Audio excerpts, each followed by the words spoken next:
मारना।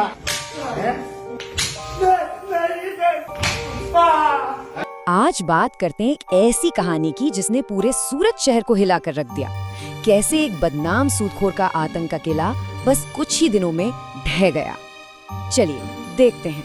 सोचिए जरा, एक गैंगस्टर का पूरा एम्पायर जो सालों के खौफ पर बना हो, वो सिर्फ कुछ ही दिनों में कैसे खाक में मिल सकता है।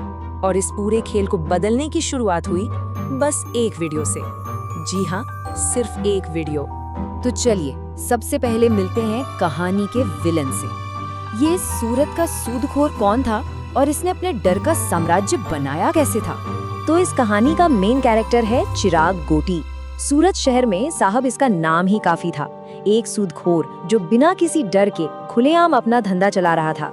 और इसके काम करने का तरीका, उफ, वही उसकी क्रूरता की पूरी कहानी बता देता है।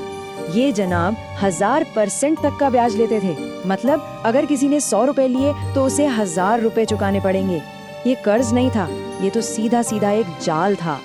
और सोचिए, अगर कोई पैसे ना चुका पाए तो फिर शुरू होता था असली आतंक। मारपीट, धमकी, ये तो आम बात थी। लोगों को झूठे केस में फंसाने के लिए उनकी गाड़ियों में ड्रग्स रखवा देता था।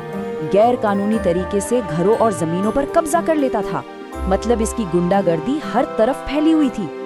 लेकिन फिर एक दिन सब कुछ बदल गया। कहानी में एक ऐसा ट्विस्ट आया जिसके बारे में किसी ने सोचा भी नहीं था। और वजह, वही एक वीडियो।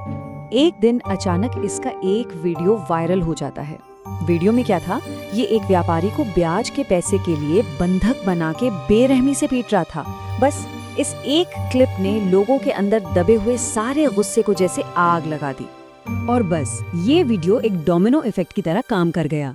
पहले दिन वीडियो वायरल, दूसरे दिन इस वीडियो को देखकर सालों से चुप बैठे पीड़ितों में हिम्मत आई और वो एक एक करके सामने आने लगे। और तीसरे दिन तक तो मामला गुजरात सरकार तक पहुंच चुका था। इसके बाद जो हुआ वो वाकई हैरान करने वाला था।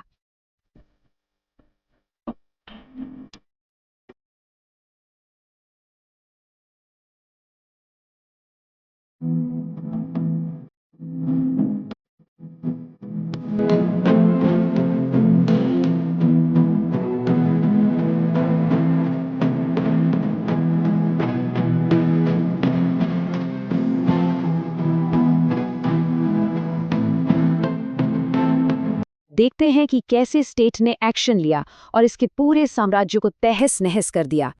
और सुनिए, इस पर कोई छोटी मोटी धारा नहीं लगी।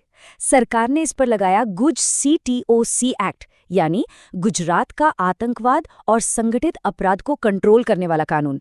ये इतना सख्त कानून है कि आमतौर पर आतंकवादियों पर लगाया जाता है। अब इसी से अंदाजा लगा लीजिए कि मामला कितना सीरियस था। एक्शन भी एकदम बिजली की रफ्तार से हुआ।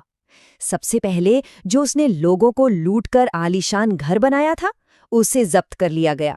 फिर बारी आई उसकी महंगी गाड़ियों की। वो पूरा काफिला भी पुलिस ने अपने कब्जे में ले लिया।